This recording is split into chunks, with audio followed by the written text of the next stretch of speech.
Does it seem like your friend Gwennifer can convince anyone of anything, but your arguments always seem to fail? Do you need to write an argument for your high school or college essay, but you don't even know what's going on? Hi, I'm Dr. Clay Zuba, inventor of Zubify. All arguments are created from 5 basic structures. What? You know what they are? Don't fret, sis. That's why I'm here. By the end of this video, you'll understand how to create an argument for any situation. Yes.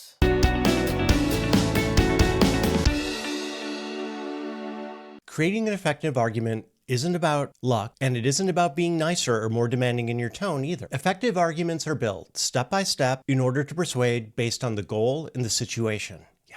Yes, manipulating your reader's emotions is important, and so is convincing them that you are credible on your subject. But these rhetorical tricks will only get you so far. You need to build the right argument necessary to support your claims. You can always create the right argument using the 5 basic arguments I'm going to teach you today, or a combination of them. This video is dense, so you might need to pause it sometimes, and if you skip ahead, you're going to miss things that are real important, like, Now, in order to understand argument, you first have to understand reasoning.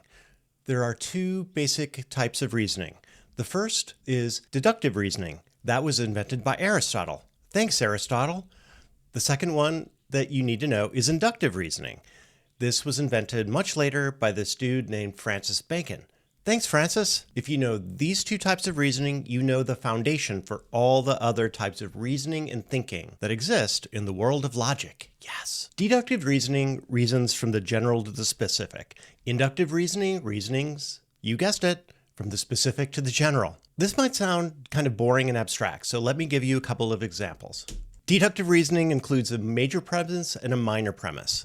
For example, our major premise might be all men are mortal. Minor premise might be Socrates is a man. Guess what this proves? What? Socrates is mortal. This is our logical conclusion. This is pretty solid, right? In deductive reasoning, as long as both premises are true, then your reasoning is rock solid. Yes. Inductive reasoning is a little less reliable. Here's an example of inductive reasoning.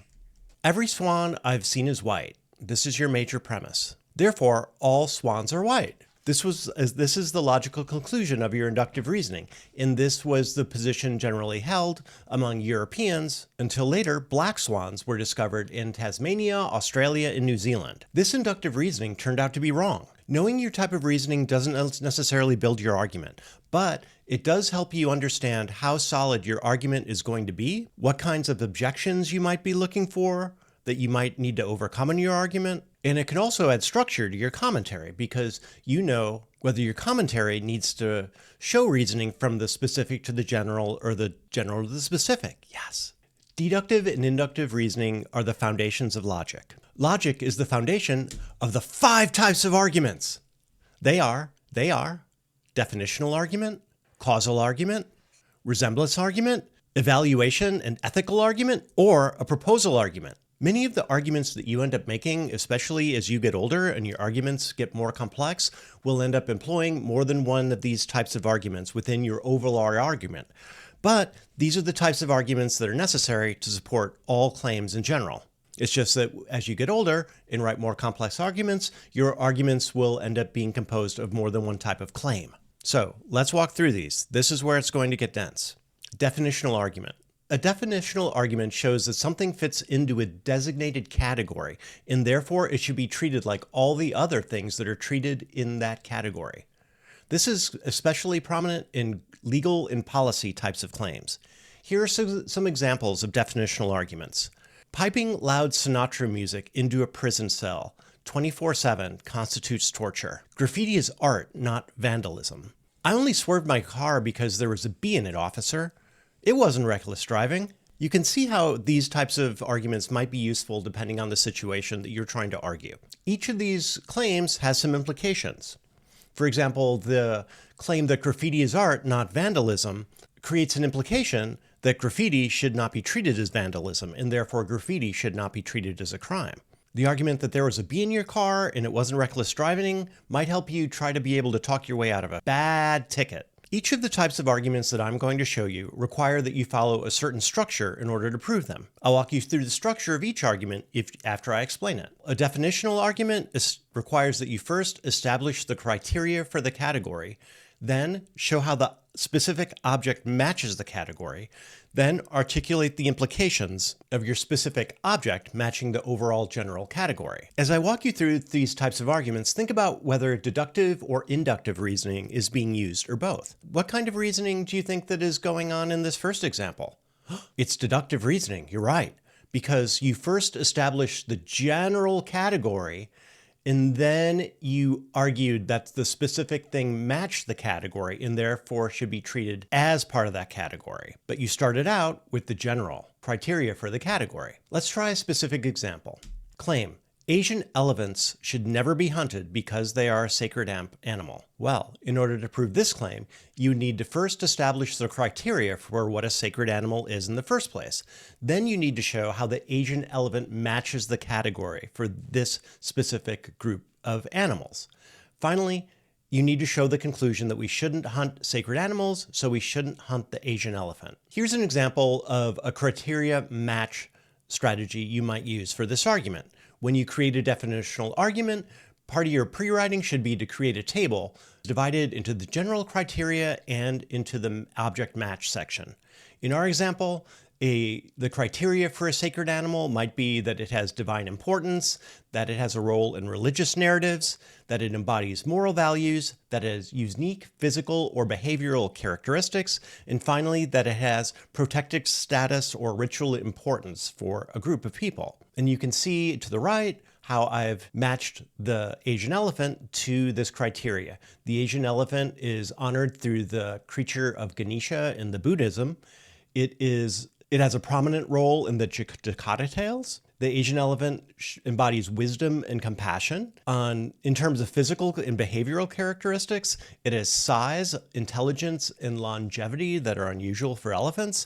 And finally, it's part of religious ceremonies within certain Buddhist and Hindu peoples, so therefore, it's a sacred animal. And that's a definitional argument. Today's helper is Baby Snuggles.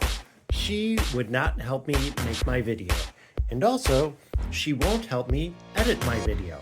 She just wants to take my chair. I don't know if I could really, in all honesty, consider this to be helping. However, she's such a little baby girl. And I kind of think this is helping. Even though I'm gonna have to make her move if I'm gonna edit. Oh, there she goes. Oh, look, now she took my other chair. Snug. Our second type of argument is a causal argument. The causal argument shows that one event brings about another event, or that one event will cause another event to happen. Some examples of questions we might answer with a causal argument would be, what have the consequences of overturning Roe and Wade been? What causes couples who cohabitate before marriage to have a higher divorce rate? A causal claim might be that if loan interest rates rise, people will put more money in their savings accounts. In order to prove a causal argument, you need to show a causal link between the chain of events within that. In order to prove a causal argument, you need to show connections between the chain of events between your cause and your effect. This might require you to build a broader chain of events between your cause and your effect. For example, perhaps you want to argue that the dam recently built is causing the salmon population to decline.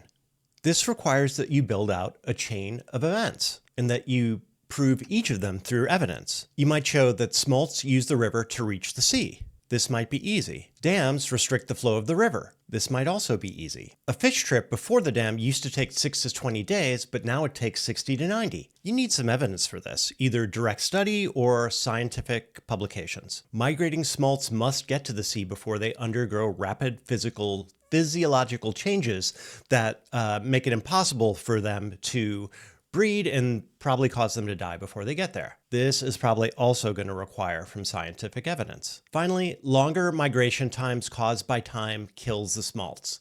this will be a logical conclusion based on the chain of events that you just proved. And if the longer migration time is caused by the dam, then you can show that the dam is causing the depopulation of the salmon. Of course, you do have to look for the possibility that there are other causes involved. For example, if there's increased pollution being dumped into the river due to the EPA being defunded, then you've got another possible cause and you'll have to investigate it. 3. Resemblance argument. Something or situation is like another thing or a situation, so it should be treated like that other thing or situation. This is also called argument by analogy or argument by precedence. Structurally, these things are the same, but they're also a little bit different. Dr. Zuba is unkind because he treats us like we are in a prison. Or municipalities shouldn't fund the opera and other arts because we don't fund monster truck rallies, and operas are basically monster truck rallies for the rich. These are arguments that compare two things that are different and rely on the idea that they're similar in order to persuade.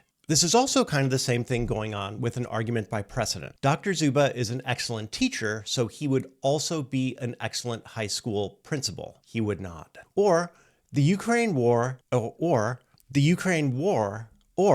Ukraine war should not make concessions to Russia to end the Russo-Ukrainian war, because European countries made concessions to Hitler-led Germany, and that only led to a greater conflict that would become World War II. These arguments are also comparing things that are not exactly the same thing and relying on the idea that they're similar in order to prove their case. In order to prove a resemblance argument, you first need to establish the similarities between the thing that you're trying to make a point about and the past situation or the analogy. You then need to show how that leads us to treat or feel about a certain situation. In one of our previous examples, for example, if we can show that the Russo-Ukrainian war is very similar to the aggression of Germany on smaller countries near the beginning of World War II, then we have a convincing case that if concessions are made in the Russo-Ukrainian war, that the events will probably play out the same way as they did in World War II.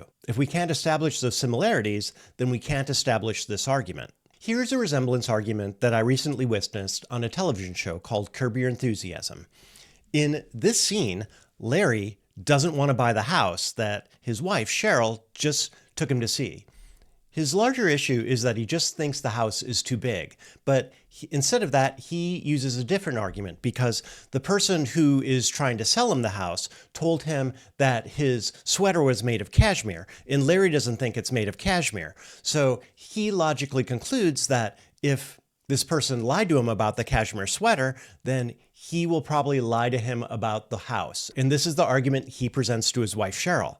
But watch what happens. Did you see what happened? Cheryl didn't buy this argument because Larry could not establish successfully that buying a house was the same as buying a cashmere sweater. If he wanted to make his argument stronger, he would have needed to follow through the steps that I showed you in this video.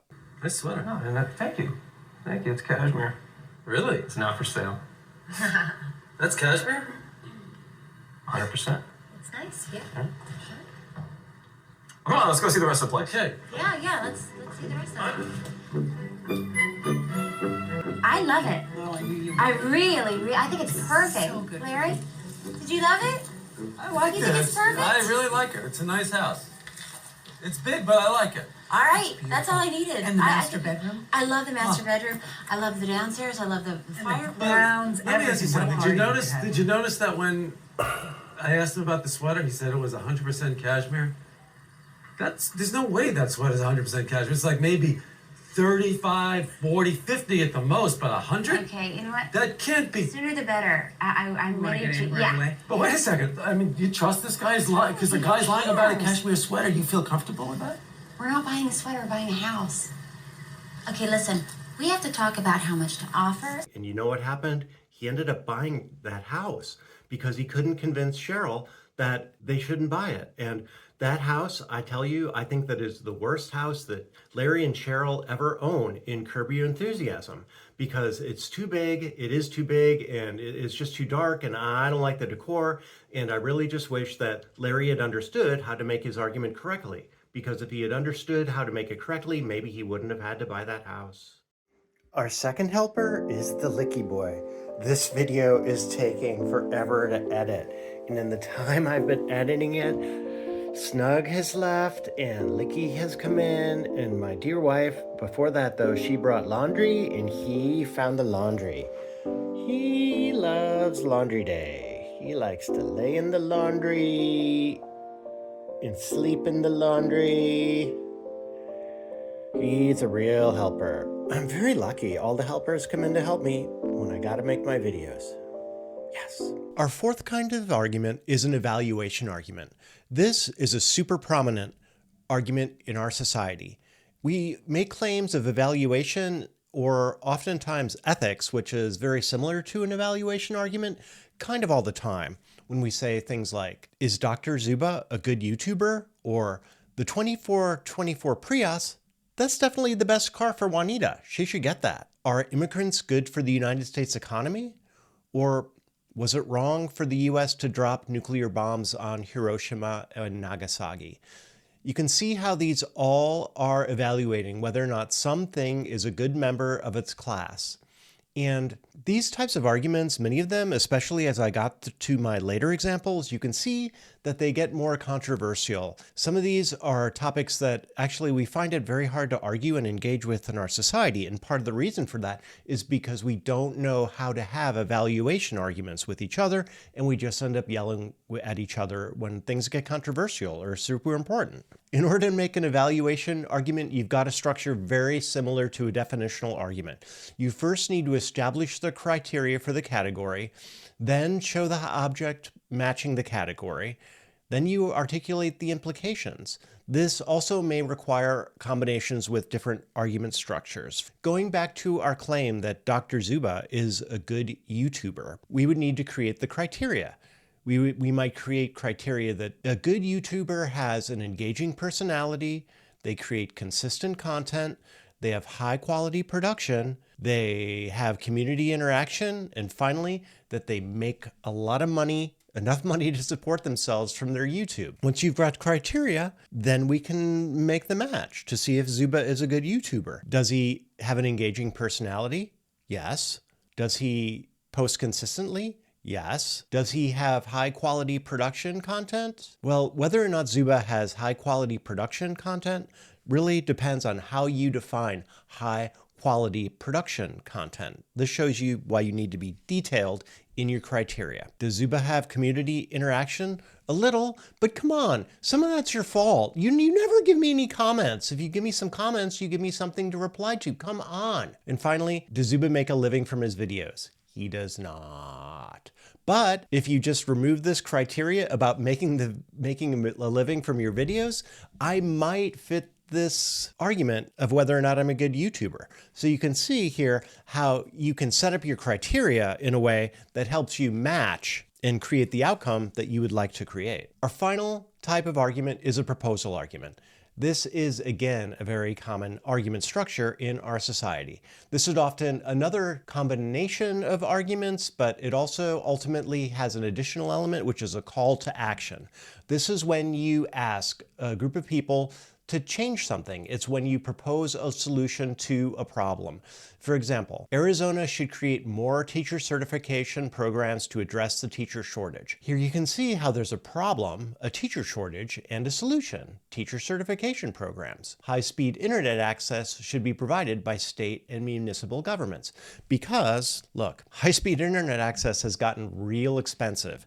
Not everybody can afford it, and it's actually become really important for functioning in our society. So yeah, maybe we should do that. I would have to make an argument because a lot of people would also disagree with this because it sounds communist. Or to be less controversial, your neighborhood should create a community garden. Let's work with the one about your neighborhood creating a community garden. Strategy. First, in any proposal argument, you need to persuade your reader that the problem there must be solved. Next, you need to show the specifics of your proposal. And finally, you need to show how your solution that you're proposing solves a problem. Here is my proposal. Kitty City needs a community garden to provide fresh food and sorely needed aesthetics. This could be organized by a chamber of commerce, neighborhood association, or even a group of concerned citizens. Let me show you my outline for this argument. Problem. There's no access to affordable produce in Kitty City because the grocery store is far. Residents rely on processed foods. This is unhealthy. And finally, the neighborhood needs aesthetic improvement. This is because Kitty City is actually my driveway. And my driveway just, it's a driveway. It's not that pretty. Solution. We propose establishing a community garden on the vacant lot at the corner of Elm Street and Maple Avenue. Not only is this a good location, it would get these cats off my driveway. Why are there so many cats here? Come on, let's move Kitty City. Solution. This garden will be a shared space where residents can grow their own fruits, vegetables, and herbs.